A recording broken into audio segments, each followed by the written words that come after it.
హరి ఓం శ్రీ గురుభ్యో నమః. వ్యాస విరచిత సంస్కృత మహాభారతంలో ఆది పర్వంలో మనం 126వ అధ్యాయం చెప్పుకుంటున్నాం.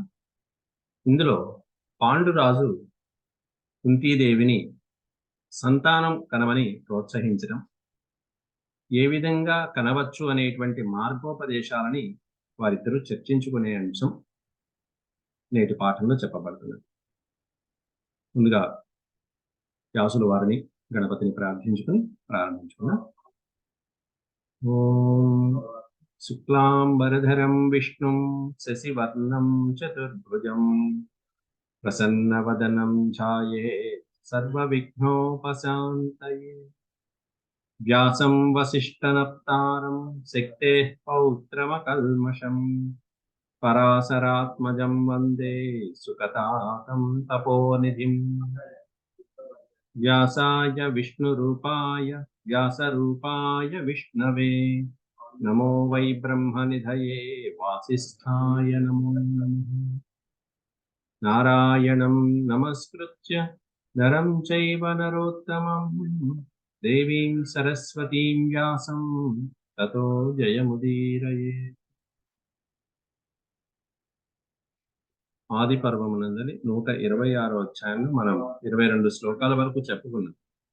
ఇందులో ముందుగా విదురుని యొక్క వివాహము, ఆ తర్వాత గాంధారీదేవి గర్భవతి అవటము, ఆ తర్వాత పాండు మహారాజు పుత్రోత్పత్తికై చింతించడం అనేటువంటి ఈ అధ్యాయంలో చెప్పుకునేటువంటి అంశాలు. అందులో 22 శ్లోకాల వరకు మనం చెప్పుకున్నాం. 23వ శ్లోకం దగ్గర నుంచి శ్రీ వైశంపాయన ఉవాచ. వైశంపాయనుడు వారు చెప్తున్నారు.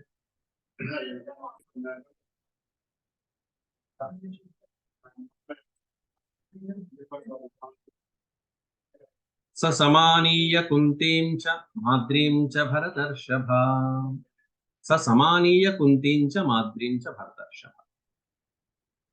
సహ అంటే ఇక్కడ పాండురాజు కుంతి మాద్రిలిద్దరిని కూడా సమానీయ సమావేశపరిచి వాళ్ళిద్దరి మధ్యలో తన యొక్క అభిప్రాయాన్ని చర్చిస్తున్నాడు. ఓ భరతర్షభ అంటూ వైశంపాయనుల వారు జనమేజయుడికి చెప్తూ, భరతర్షభ భరతవంశ శ్రేష్ఠుడా, ఓ జనమేజయ మహారాజా, పాండురాజు కుంతి మాద్రులు భార్యలిద్దరితో కలిసి ఆచష్టపుత్ర లాభస్య యుష్టిం సర్వక్రియాధికాం. సర్వక్రియలలో కల్లా శ్రేష్టమైనటువంటివి ఏంటంటే యజ్ఞాలు యాగాలు చేయడం. అన్ని కార్యక్రమాలలో కల్లా గొప్పవి. అటువంటి యజ్ఞ యాగాల కంటే వ్యుష్టిం, ఇష్టి అంటే యాగం, సర్వక్రియాధికాం యుష్టిం అన్ని క్రియల కల్లా గొప్పవైనటువంటి యజ్ఞయాగాల కంటే కూడా పుత్రలాభస్య ఆచష్ట. పుత్రలాభం అనేటువంటిది అంతకంటే గొప్ప ఫలితాన్ని ఇస్తూ ఉంటుంది. సంతానం పొందటం అనేటువంటిది యజ్ఞయాగాల కంటే గొప్ప. అలాగే ఉత్తమాదవరాః పుంసః కాంక్షంతో పుత్రమాపది అపత్యం ధర్మఫలదం శ్రేష్టాదిచ్చంతి సాధవః. ఉత్తమాత్ అవరాహ, ఇది విడతీస్తే ఉత్తమాత్ అంటే ఒక ఉత్తముడి దగ్గర నుంచి పుత్రుడు కలగనటువంటి సంఘటనలు జరుగుతూ ఉంటాయి కొంతమంది దంపతుల్లో. పుత్రుడు కలగనటువంటి సంపదలో పుత్రమాపది, ఆపదలు వచ్చినప్పుడు సంతానం కలగని సంఘటనలో అప్పుడు ఉత్తమాత్ ఒక ఉత్తముడి ద్వారా పుంసః కాంక్షంతో పుత్రుడు కావాలని కోరుకునేటువంటి వాడు ఒక ఉత్తముడి దగ్గర నుంచి ఈ విధమైనటువంటి ఈ సంతానాన్ని పొందేటువంటి క్రమం అనేది ధర్మశాస్త్రాల్లో ధర్మ సమ్మతంగా చెప్పబడేది. అపత్యం ధర్మఫలదం శ్రేష్టా ఇచ్చంతి సాధవః. ధర్మఫలప్రదమైనటువంటి అపత్యం, ధర్మబద్ధమైనటువంటి సంతానం పొందటం అనేటువంటిది శ్రేష్టమైనదిగా సాధువః సజ్జనులైనటువంటి వాళ్ళు అంగీకరిస్తున్నారు. దీన్ని ధర్మసమ్మతమైనటువంటి వచనంగా చెప్తున్నారు. శ్రేష్టాత్ అంటే గొప్పది. ఏం గొప్పది అంటే సంతానము పొందలేకపోతే గనక ఉత్తమమైనటువంటి వాళ్ళ ద్వారా సంతానాన్ని పొందటం అనేటువంటిది శ్రేష్టతరంగా చెప్తుంది. ఈ విధంగా అనునీయతు తే సమ్యక్ అనునీయతు తే సమ్యక్ మహాబ్రాహ్మణ సంసది. ఈ విషయం అంతకుముందు సంసది అంటే సభలు, బ్రాహ్మణులు మొదలైనటువంటి వాళ్ళు సభలలో కూడా అంగీకరించబడినటువంటి విషయం ఇదంతా కూడా.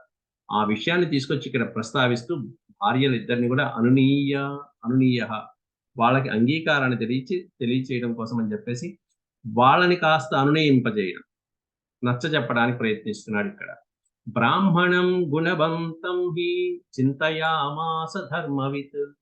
ధర్మవిత్, ధర్మజ్ఞుడైనటువంటి బ్రాహ్మణుడు ఎవరైనా ఉంటే, గుణవంతుడైనటువంటి వాడు ఉంటే, వాళ్ళ ద్వారా ఈ సంతానం పొందటం అనేటువంటిది పూర్వకాలంలో వచ్చినటువంటి ఆచారమే అని చింతయామాస. దాని గురించి ఆలోచించాలి మనం. సో అబ్రవీద్ ద్విజనే కుంతీం ధర్మపత్నీం యశస్వినీం. ఆ తర్వాత పాండురాజు విజనే, విజనే అనే పదానికి అర్థం ఏంటంటే జనులు లేనటువంటి సమయంలో, ఇతరులు జనులు ఎవరు లేనటువంటి సమయంలో యశస్వినీం ధర్మపత్నీం కుంతీం సహా అబ్రవీత్. అంటే ఆ సమయంలో ఇక మాద్రి కూడా లేదు పక్కన. విజనే, ఎవరు వేరే జనులు ఎవరు లేనటువంటి సమయంలో ధర్మపత్ని అయినటువంటి యశస్విని. ధర్మపత్ని అనే దానికి మొదటి భార్య అనేటువంటి అర్థం కూడా ఉంటుంది. యజ్ఞాలకి యాగాలకి కూడా పక్కన కూర్చునేటువంటి సాధ్వీమణి ఎవరైతే ఉంటారో వాళ్ళని ధర్మపత్ని, వ్రతాలు నిష్టంలో. అలాగే యశస్విని, కీర్తివంతురాలైనటువంటి ధర్మపత్ని అయినటువంటి కుంతీదేవితో విజనే, జనులు లేనటువంటి ప్రదేశం చూసి స్వహా అబ్రవీత్, పాండురాజు చెప్తున్నాడు. అపత్యోత్పాదనే యత్నమాపది త్వం సమర్థయ. నేను చెప్పేటువంటి విషయంలో త్వం సమర్థయ, నువ్వు సమర్థిస్తావని నేను అనుకుంటున్నా. నేను చెప్పే విషయాన్ని నువ్వు అంగీకరిస్తావని నేను అనుకుంటున్నా. ఏమిటంటే అపత్యోత్పాదనే యత్నం, సంతానోత్పాదనకి నువ్వు ప్రయత్నం చేయాలి.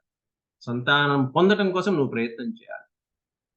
అపత్యం నామ లోకేషు ప్రతిష్ఠ ధర్మ సంహిత. సంతానం యొక్క గొప్పతనం లోకేషు ప్రతిష్ట. అపత్యం నామ లోకేషు, లోకేషు అంటే అన్ని లోకాలలో, సమస్తమైనటువంటి లోకాల్లో కూడా ధర్మ సంహిత ప్రతిష్ట. సంతానం అనేటువంటిది లేకపోతే ఇక మొత్తం లోకాల యొక్క గతి అనేటువంటిది ఉండదు, స్వర్గలోక ప్రాప్తి అనేది ఉండదు. ఇది కుంతి, ఇది అని కుంతి అనేటువంటిది ఇక్కడ సంబోధన వాచకం. ఓ కుంతి, ఇది కుంతి విదుర్ధీరాః శాశ్వతం ధర్మవాదినః. ఇది విదుహు. అపత్యం, సంతానము లేకపోతే ప్రతిష్టాత్మకమైనటువంటి లోకాలలో, ధర్మసమ్మతమైనటువంటి లోకాలలో మనకి ప్రవేశం ఉండదని చెప్పి విదుహు తెలుసుకోవాలి. ధీరులైనటువంటి వాళ్ళు, ధర్మాత్ములైనటువంటి వాళ్ళు, ధర్మవాదులైనటువంటి వాళ్ళు చెప్పినటువంటి మాట. కాబట్టి మనం సంతానం కోసం ప్రయత్నించాలి. ఎలా? ఇష్టం దత్తం తపస్తప్తం నియమశ్చ స్వనుష్ఠితః సర్వమేవానపత్యస్య న పావనం న పావనమిహోచ్యతే. సంతానం ముందు పైన చెప్పినటువంటివి ఇవన్నీ కూడా పెద్ద గొప్పవేం కాదు అంటూ, సంతానం కంటే ఏవి గొప్పవి కాదంటే ఇష్టం, యజ్ఞయాగాదులు, దత్తం ఇచ్చినటువంటి దానాలు. ఎంతో దానం చేసేటువంటి వాళ్ళు ఉంటారు, దానం చేసినటువంటి ఫలితాలు చాలా గొప్పవి. యజ్ఞయాగాల ఫలితాలు చాలా గొప్పవి. అలా యజ్ఞయాగాల ఫలితం కానీ, ఇచ్చినటువంటి దానం కానీ, తపస్తప్తం, నువ్వు తపస్సు చేసి సాధించినటువంటి అద్భుతమైనటువంటి తపో ఫలితాలు ఏవైతే ఉంటాయి. నియమశ్చ స్వనుష్ఠితః, ఎవరూ చేయలేనటువంటి వ్రతాలు కొంతమంది ఇళ్లల్లో ఉండి అనుసరిస్తూ ఉంటారు. స్వ అనుష్ఠితః నియమా, తాను ఆచరించేటువంటి కఠినమైనటువంటి గొప్ప గొప్ప నియమాలు వ్రతంగా పెట్టుకుని నియమంగా ఆచరించేటువంటివి ఏవైతే ఉంటాయి, ఇవన్నీ కూడా సర్వమేవానపత్యస్య, సర్వం ఏవ అనపత్యస్య న పావనమిహోచ్యతే. సంతానం ముందు ఇవన్నీ పావనము అని చెప్పబడవు. ఇవన్నీ పెద్ద పావనం, పవిత్రమైనవేం కాదు, ఇవన్నీ పెద్ద గొప్పవేం కాదు. దేని ముందే అంటే సంతానం, అనపత్యం. అపత్యము కంటే గొప్పవేం కాదు. అనపత్యస్య అన్నాడు ఇక్కడ. అనపత్యం అంటే సంతానము లేకపోతే వీటి ఫలితాలు కూడా మనకు ఉండవు. నువ్వు యజ్ఞం చేసావు బ్రహ్మాండంగా, సంతానం లేదు, అప్పుడేంటి? నా పావనమిహోచ్యతే, అప్పుడు నువ్వు పవిత్రుడు అయినట్టు కాదు లెక్క. అది లెక్క. పావనమైనటువంటి వాడికి కాదు. అంటే ఆ యజ్ఞ ఫలితం నీకు రాదు. ఎప్పుడు రాదంటే అనపత్య భవతి చేత్, నీకు సంతానం లేకపోతే. అలాగే దత్తం, విపరీతమైనటువంటి దాన ధర్మాలు చేశావు, కానీ ఎప్పుడు వస్తుంది ఆ దాన ఫలితం అంటే నువ్వు సంతానవంతుడు అయితే ఆ ఫలితం వస్తుంది. అనపత్య స్యాత్ చేత్, సంతానం లేనటువంటి వాడు దానాలు చేసినా కూడా అంతగా ఫలితం రాదని చెప్తున్నారు ఇక్కడ. నా పావనమిహోచ్యతే, ఆ పావన ఫలితం అనేటువంటిది దక్కదు. కాబట్టి అవి చేసినటువంటి పుణ్యకర్మలు, యజ్ఞాలు, యాగాలు, వీటి ఫలితాలు దక్కాలన్నా కూడా సంతానం కావాలి. అటువంటి సంతానం మనకు లేదు. సోహమేవం విదిత్యేత విదిత్వైత ప్రపశ్యామి శుచిస్మితే. అనపత్య శుభాల్లోకాన్ న ప్రాప్స్యామీతి చింతయన్. కాబట్టి సోహం ఏవం విదిత్వ, నేను ఈ విధంగా తెలుసుకుని, పండితుల ద్వారా తెలుసుకుని, విదిత్వ ఏతత్ ప్రపశ్యామి ఏతత్ పశ్యామి శుచిస్మితే. ఓ శుచిస్మితే కుంతి, ఏతత్ పశ్యామి, నేను ఏదైతే బ్రాహ్మణుల ద్వారా పండితుల ద్వారా విన్నానో అది నేను చూస్తున్నాను. ఇప్పుడు నేను స్వర్గలోకాలకు కూడా ప్రవేశించలేకపోవడం గురించి నేను ఆలోచిస్తున్నాను. అనపత్య శుభాల్లోకాన్ న ప్రాప్స్యామీతి చింతయన్. సంతానము లేకపోతే శుభలోకాలు ఏవైతే ఉంటాయో పైన ఉన్నటువంటి ఊర్ధ్వ శుభకరమైనటువంటి మంగళప్రదమైనటువంటి లోకాలకి వెళ్ళలేమని నేను ఆలోచిస్తున్నాను, నేను విచారిస్తున్నాను, దాని గురించి చింతిస్తున్నాను, చాలా చింతిస్తున్నాను. ఎందుకంటే నాకు ఆ శాపం ఉన్నది కాబట్టి. అనపత్యోహి మరణం కామయే, అనపత్యోహి మరణం కామయే, నాకు సంతానం లేకపోతే సంతాన విహీనుడిగా నేను జీవించదలుచుకోవట్లేదు. దానికంటే మరణం కామయే, నేను మరణాన్నే కోరుకుంటున్నాను. నైవ జీవితం జీవితం నైవ కామయే. ఈ కామయ్య అనే పదం ఇటు పెట్టుకోవచ్చు, అటు పెట్టుకోవచ్చు. గుమ్మం మీద ఉంటున్నట్టుగా, గుమ్మంలో లైట్ పెడితే అటు వెళ్తురు వస్తుంది, ఇటు వెళ్తురు వస్తుంది అన్నట్టుగా ఇలాంటి పదాలు మధ్యలో కామయ్య అనేది క్రియాపదం. ఈ పదానికి ఉపయోగపడుతుంది, ఆ పదానికి ఉపయోగపడుతుంది. మరణం కామయ్యే, నైవ జీవితం కామయ్యే. నేను మరణాన్నే కోరుకుంటాను సంతానం లేకపోతే, అంతేగాని జీవితం నైవ కామయ్య, జీవితాన్ని మాత్రం నేను కోరుకోను. కామయ్య అంటే కోరుకో. మృగాభిశాపం జానాసి విజనే మమ కేవలం నృశంసకర్మణా కృత్స్నం యథా హ్యుపహతం తథా. మృగాభిశాపం జానాసి, నీకు తెలుసు కదా, మృగము శాపం ఇచ్చినటువంటిది నీకు తెలుసు కదా. జానాసి అంటే నీకు తెలుసు, నీకు చెప్పాను.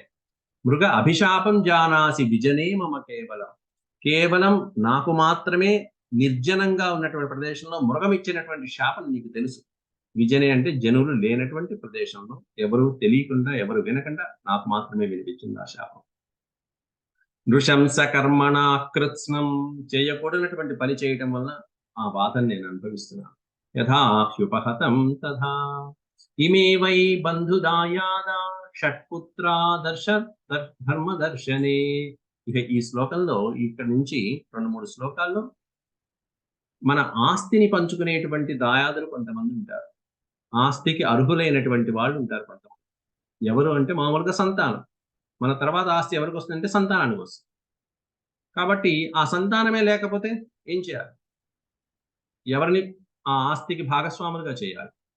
అంటే మనకి రకరకాలైనటువంటి లాస్ ఏవైతే ఉంటాయో ఆ లాస్ అన్నీ కూడా దీంట్లో చెప్పబడుతూ ఉంటాయి మహాభారతంలో.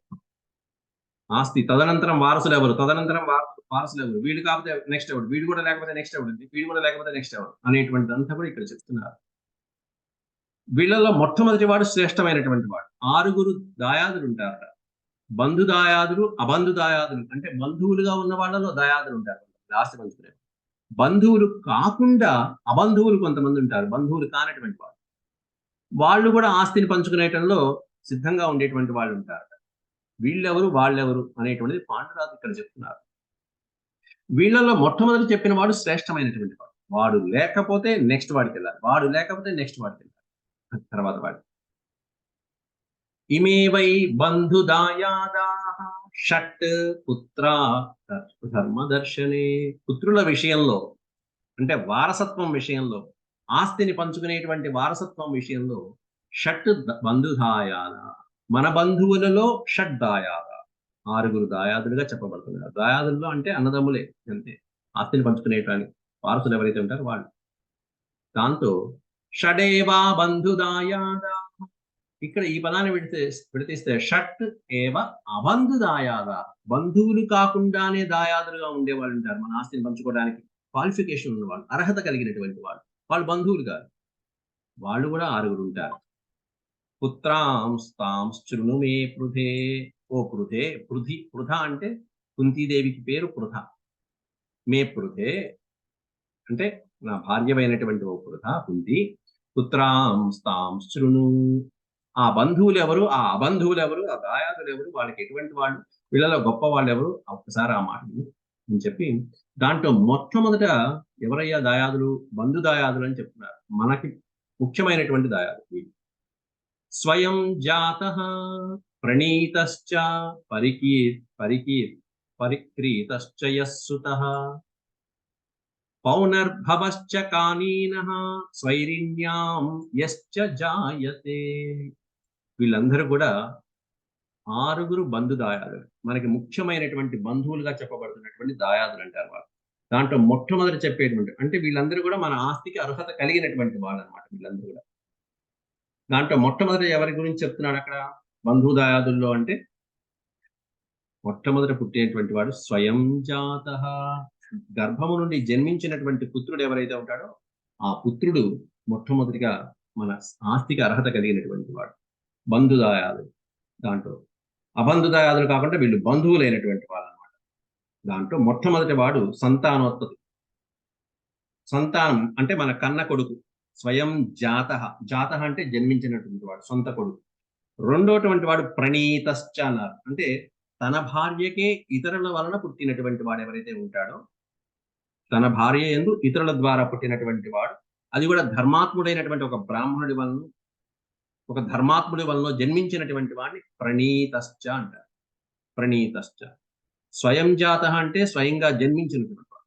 ప్రణీతశ్చ అంటే తన భార్యకు వేరొకని ద్వారా జన్మించినటువంటి వాడు ఇక సెకండ్ కేడర్ కిందకి వెళ్తాడు. అతను కూడా ఈ ఆస్తికి తగినటువంటి వాడే. మూడో వాడు ఎవరయ్యా అంటే పరిక్రీతశ్చ యస్సుతః. మూడో వాడు దౌహిత్రుడు. దౌహిత్రుడు అంటే మీకు తెలుసు, కూతురిని కొడుకు ఎవరైతే ఉంటారో ఆ దౌహిత్రుడు వారసుడు కింద మనం చెప్పుకోవచ్చు, దౌహిత్రుడు. ఆ తర్వాత 4వ అర్హత కలిగినటువంటి వాడు పౌనర్భవశ్చ కానీనః స్వైరిణ్యాం యశ్చ జాయతే. పౌనర్భవుడు అనే పదానికి అర్థం ఇక్కడ అంటే రెండో పెళ్లి చేసుకున్నటువంటి స్త్రీకి, అంటే స్త్రీ విడిపోయి భర్త నుండి విడిపోయి తాను రెండవ వివాహం చేసుకున్న తర్వాత పుట్టినటువంటి కుమారుడు ఎవరైతే ఉంటాడో అటువంటి వాడిని పౌనర్భవశ్చ అంటాడు. అంటే పునః భవ, మళ్ళీ పుట్టినటువంటి వాడు, అతన్ని పౌనర్భవ. ఆ విడిపోయినటువంటి దంపతులకి భార్యకి రెండవ పెళ్లి అయిన తర్వాత పుట్టినటువంటి వాడు పౌనర్భవ. అతడు కూడా ఈ ఆస్తికి వారసత్వం అనేటువంటిది ఉంటుంది. ఇక కానీనః, 5వ వాడు కానీనః. కుంతికి కర్ణుడు ఎలా పుట్టాడో అలాంటి వాడిని కానీనుడు అంటారు. తాను చేసుకున్నటువంటి భార్యకి వివాహాత్ పూర్వం పుట్టినటువంటి కుమారుడు, తెలియకుండా ముందు పుట్టినటువంటి వాడిని కానీనుడు అంటారు. కుంతీదేవికి కర్ణుడు ఈ విధంగా జన్మించాడు. వివాహాత్ పూర్వం భర్తకి తెలియకుండా జన్మించినటువంటి కుమారుని కానీనుడు అంటారు. అలాగే 6వ వాడు స్వైరిణ్యాం యశ్చ, అంటే సోదరి కొడుకుని, సోదరి యొక్క కొడుకు ఎవరైతే ఉంటారో అతను. యశ్చ జాయతే. మొత్తం ఈ 6, అంటే సోదరి కొడుకు అంటే మేనలుడు. మేనలుడు కూడా ఈ ఆస్తిలో దాయాదుల కింద స్వీకరించవచ్చు. ఈ 6 కూడా మన బంధువుల కిందకు వస్తారు. బంధు దాయాదులు అంటారు వాళ్ళు. బంధువు వీళ్ళందరూ మన రక్త సంబంధీకులైనటువంటి. వీళ్ళల్లో మొట్టమొదటి వాడు శ్రేష్టమైనటువంటి వాడు స్వయం జాత. భార్యాభర్తలకు పుట్టినటువంటి పిల్లవాడు, సంతానం ఎవరైతే అంటే వాడు గొప్పవాడు. వాడు కాకపోతే రెండో వాడు శ్రేష్టం. రెండో వాడికి కూడా కుదరకపోతే మూడో వాడు, చివరికి చివరి వాడు మేనల్లుడి దగ్గరికి రావాలి. అయితే ఇక వాళ్ళెవరు మొదటి 6 బంధుదాయాదులు కూడా కాకపోతే ఆ తర్వాత ఏం చేయాలంటే అబంధుదాయాదులను తీసుకోవాలి. లిస్ట్ రెండవ లిస్టుకి రావాలి. అబంధుదాయాదులు అంటే వీళ్ళు బంధువులు కాదు, కాకపోతే ఏమిటంటే దత్త క్రీత కృత్రిమశ్చ ఉపగచ్చే స్వయం చయః సహోఢో జ్ఞాతిరేతాశ్చ హీనయో నిర్ధృతశ్చయః. దత్త, ఇది మనకి తెలిసినటువంటి పదమే. దత్తత స్వీకారం తీసుకున్నటువంటి వాడు దత్తపుత్రుడు అంటాం. దత్తపుత్రుడు గాని, అలాగే క్రీత అంటే డబ్బులిచ్చి కొనబడినటువంటి కుమారుడు. దత్తత స్వీకారం కూడా కాదు, మనం ఎదుటి వాళ్ళకి కొంత ధనం ఇచ్చి పిల్లవాడిని కొనుక్కున్నటువంటి బాపతలు కూడా ఉంటాయి. అట్లాంటి వాడిని క్రీత అంటారు. వీళ్ళందరూ కూడా ఆస్తిలో భాగాన్ని పంచుకోవడానికి దాయాదులుగా చెప్పబడతారు. ఇంకొకళ్ళు ఎవరంటే నేను నీ కుమారుణ్ణి అని చెప్పుకుని వచ్చేటువంటి వాడు ఎవరైతే ఉంటారో అందరినీ వదిలేసి నువ్వే నాకు తండ్రివి, నేను నీ కుమారుణ్ణి అని స్వయంగా తానే వచ్చి చెప్పుకున్నటువంటి వాడు ఎవరైతే ఉంటారో అట్లాంటి వాడిని కృత్రిమశ్చ ఉపగచ్చే స్వయం అని అంటారు. 3వ కేడర్ కిందకు వస్తాడు. నాకు ఇంకా ఎవరు లేరు, అనాథని, కాబట్టి నువ్వే నాకు తండ్రివి, నువ్వే నన్ను పెంచాలి అని చెప్పి వచ్చేటువంటి కుమారుడు ఎవరైతే ఉంటారో వాడిని కృత్రిమ పుత్ర అంటారు. ఇక నాలుగో వాడు సహోఢో జ్ఞాతిరేతాశ్చ హీనయో నిర్ధృతశ్చయ. సహోఢుడు అనేటువంటి వాడు నాలుగో వాడు. సహోఢుడు అంటే ఏంటంటే గర్భవతి అయినటువంటి స్త్రీని పెండాడగా పుట్టినటువంటి వాడు. అంటే పెళ్లికి పూర్వమే ఆ అమ్మాయి గర్భవతి అయినప్పుడు పెళ్లి తర్వాత పిల్లవాడు జన్మిస్తే అట్లాంటి వాడిని సహోఢుడు అంటారు. అటువంటి వాడు అబంధువుల కిందకు వస్తాడు, కానీ ఆస్తికి వారసుడవుతాడు. వాడు బంధువుల కిందకి రాడు, అబంధు దాయాది కిందకి వస్తాడు సహోడు. పెళ్లి కాక పూర్వమే గర్భవతిగా ఉండి పెళ్లి అయిన తర్వాత పిల్లవాడు పుట్టడం జరుగుతుంది అట్లాంటి వాడు. తర్వాత ఐదో వాడు జ్ఞాతి రేతాశ్చ. జ్ఞాతి అనే పదానికి అర్థం ఏంటంటే తన వంశంలో పుట్టినటువంటి వాడు. మన వంశంలో ఎవరైనా రక్త సంబంధీకులు ఎవరైనా ఉంటే ఎవరినైనా స్వీకరించవచ్చు.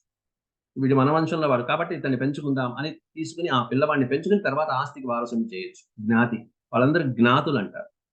జ్ఞాతి రేతాశ్చ. చివరికి ఎవరయ్యా అంటే అందరికంటే కనిష్టమైంది హీనయో నిర్ధృతశ్చయ. అంటే తక్కువ కులంలో కలిగినటువంటి స్త్రీ ద్వారా పుట్టినటువంటి సంతానాన్ని స్వీకరించినటువంటి పిల్లవాడు ఎవరైతే ఉంటారో, మన కులం కంటే తక్కువ కులంకి సంబంధించినటువంటి ఆమెను వివాహం చేసుకునో ఆమె ద్వారా సంతానాన్ని పొందో ఆ పిల్లవాడిని పెంచి పెద్ద చేసుకుని అట్లాంటి వాడు ఎవరైతే ఉంటారో వీడు అబంధు దాయాదుల కిందకి వస్తాడు. ఇట్లా బంధు దాయాదులు అబంధు దాయాదులు అని 6 రకాలు ఉంటారు. వీళ్ళందరూ కూడా ఆస్తికి వారసుల కింద చెప్పబడుతూ ఉంటారు. అయితే వీళ్ళందరిలో కూడా ఉత్తముడు ఎవరు, అధముడు ఎవరు అనేటువంటిది కూడా తర్వాతే. పూర్వతమాభావం. పూర్వతరం. వీళ్ళందరికంటే ఒకటి తర్వాత ఒకడు, ఒకటి తర్వాత ఒకడు, రెండో వాడి కంటే మూడు, మూడో వాడి కంటే నాలుగో వాడు మొదలైనటువంటి వాళ్ళు వాళ్ళకి తక్కువ ఇంపార్టెన్స్ వస్తూ ఉంటుంది. పూర్వతమాభావం మత్వా లిప్స్యేత వై సుతం. దాన్ని బట్టి పుత్రుని మనం గ్రహిస్తూ ఉండాలి. సుతుడైనటువంటి కుమారుని మనం గ్రహిస్తూ ఉండాలి. మొదటి వాడు కుదరకపోతే, సంతానం కలగకపోతే రెండో వాడికి వెళ్ళాలి. అలాగే ఉత్తమాత్ దేవరాత్ పుంసః కాంక్షంతే పుత్రమాపది. పుత్రం ఆపది. పుత్రుడు కలగనటువంటి సంఘటనల్లో ఉత్తమ దేవరాత్ పుంసః, ఉత్తమమైనటువంటి మార్గం ద్వారా పుత్రుడిని కనటం అనేటువంటిది దేవతలు కూడా అంగీకరించేటువంటి విషయమే. కాబట్టి ఉత్తమా దేవరాత్ పుంసః కాంక్షంతే. బ్రాహ్మణుడి ద్వారా వివాహం, బ్రాహ్మణుడి ద్వారా సంతానం కలిగించేటువంటిది ఈ కుమారుడు లేనటువంటి వాళ్ళకి ఉత్తమమైనటువంటి మార్గం అన్నిటికంటే.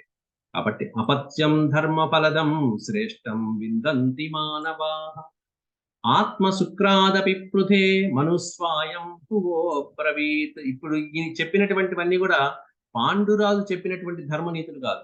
పూర్వమే స్వయంభవ మనువు మొదలైనటువంటి వాడు రాసినటువంటి ధర్మశాస్త్రాల్లో చెప్పినటువంటి నీతి వాక్యాలు. అపత్యం ధర్మఫలదం. సంతానం అనేటువంటిది ఈ క్రమంలో ఏదైతే పైన చెప్పారో 12 మంది సంతాన విశేషాలు చెప్పారు. బంధు అబంధు అనేటువంటి ఇవన్నీ కూడా ఎట్లాంటివి అంటే ధర్మఫలదం, ధర్మాన్ని కలిగించేటువంటి, ధర్మబద్ధంగా సంతానం పెంచుకునేటువంటి క్రమాలు ఇవన్నీ కూడా. శ్రేష్టం విందంతి మానవా. ఈ చెప్పినటువంటి సంతాన క్రమం అంతా శ్రేష్టమైనటువంటిదిగా, మానవులు సంతోషకరమైనటువంటి విధంగా నియమ నిబంధనతో కూడినటువంటి ఒక ధర్మస్మృతి ఇదంతా కూడా.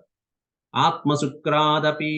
మనకి పుట్టినటువంటి మన శుక్రంతో పుట్టినటువంటి పిల్లవాడి కంటే కూడా ఈ పైన చెప్పినటువంటివి శ్రేష్టమైనటువంటివిగా మనువంశంలో ధర్మశాస్త్రాదులు మొదలైనటువంటివన్నీ మనుస్మృతిలు చెప్తూ వస్తున్నాయి. తస్మాత్ ప్రహేష్యాం యద్యత్వాం హీన ప్రజననాత్ స్వయం సదృశేత్ శ్రేయసో వా త్వం విద్యపత్యం యశస్విని.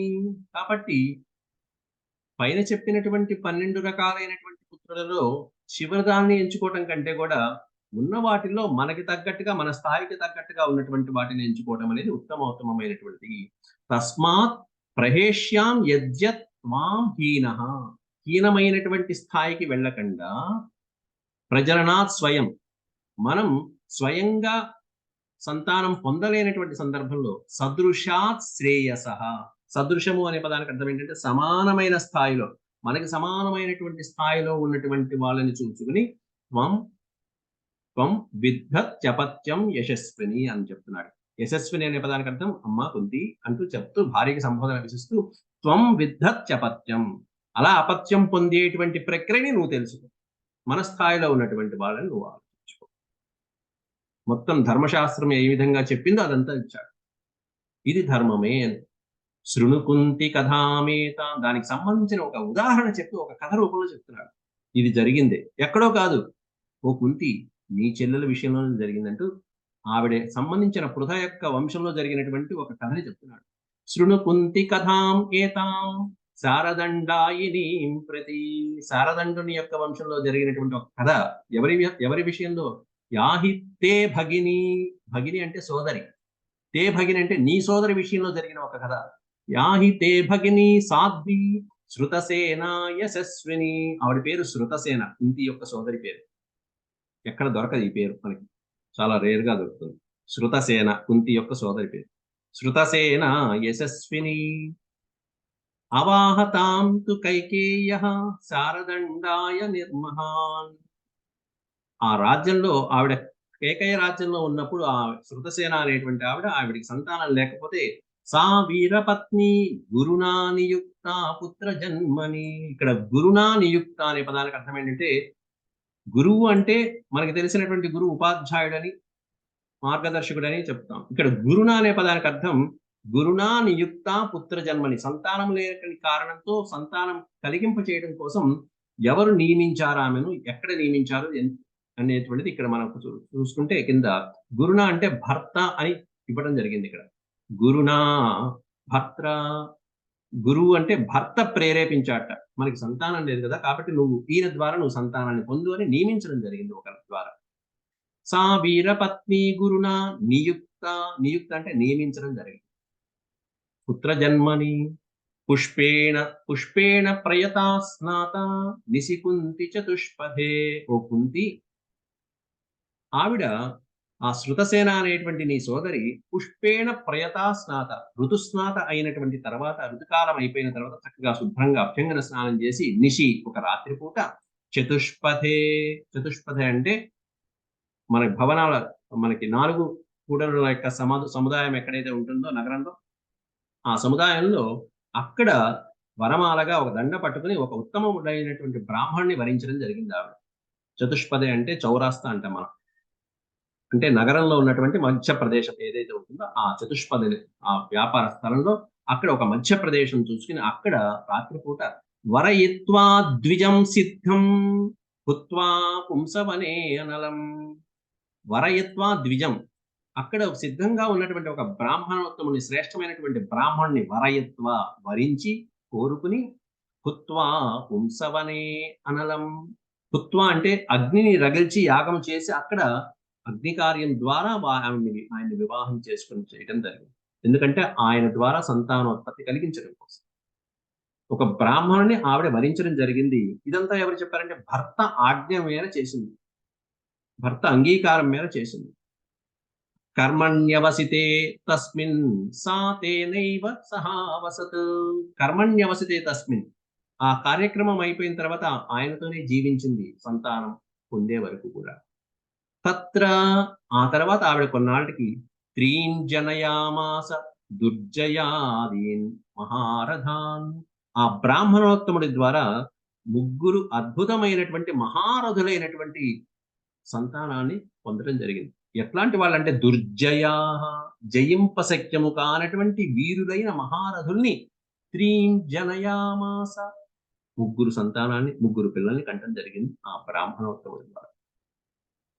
తథా, ఇదంతా ఎందుకు చెప్తున్నానంటే కుంతి, తథా ఆ విధంగా త్వమపి కళ్యాణి బ్రాహ్మణాత్ తపసాధికాత్, తపోనిష్టతో ఉన్నటువంటి ఒక అధికమైనటువంటి బ్రాహ్మణ వంశం నుండి ఒకళ్ళని నువ్వు ఎంచుకో, ఒకరి ద్వారా నువ్వు సంతానం అంటారు. మన్నియోగాత్, అది కూడా నేను నియోగిస్తాను, నిన్న ఆ పనిలో నేనే నియోగిస్తాను కాబట్టి నువ్వు అంగీకరించు చాలు. మన్నియోగాత్ యత క్షిప్రం అపత్యోత్పాదనం ప్రతి, అపత్య ఉత్పాదనం ప్రతి, సంతానోత్పత్తి కలిగించడం కోసం నేను నిన్ను నియోగిస్తున్నాను కాబట్టి నువ్వు అంగీకరించు అని చెప్పి కుంతీదేవిని అక్కడ అనునయింపజేస్తున్నాడు. అంగీకరింపచేయడం కోసం అని చెప్పి ఏ విధంగా చెప్పాలో ఆ విధంగా నచ్చ చెప్పి చూస్తున్నాడు ఇక్కడ పాండు మహారాజు. ఆ తర్వాత కుంతీదేవి ఏ విధంగా సంభాషించింది, ఆవిడ ఏమన్నా కథలు చెప్పిందా, ఉపాఖ్యానాలు చెప్పిందా, లేకపోతే తను పూర్వం దుర్వాసుడి ద్వారా పొందినటువంటి వృత్తాంతాన్ని చెప్పిందా అనేటువంటి మనం వచ్చే అధ్యాయంలో తెలుసుకుందాం. ఓం స్వస్తి. ఓం శాంతి శాంతి శాంతి. ఇది శ్రీమన్మహాభారతే ఆదిపర్వణి సంభవ పర్వణి షడ్వింశత్యధికశతతమోऽధ్యాయ. షడ్వింశతి అంటే 126, వింశతి అంటే 20, షడ్వింశతి అంటే 26, శతం అంటే 100, షడ్వింశతి అధిక శతం 126 అధ్యాయాలు పూర్తి చేసుకున్నాం. యదక్షరపదభ్రష్టం మాత్రాహీనం చ యత్ భవేత్ తత్సర్వం క్షమ్యతాం దేవ నారాయణ నమోస్తే. సర్వం శ్రీకృష్ణార్పణమస్తు. ఓం నమో భగవతే వాసుదేవాయ.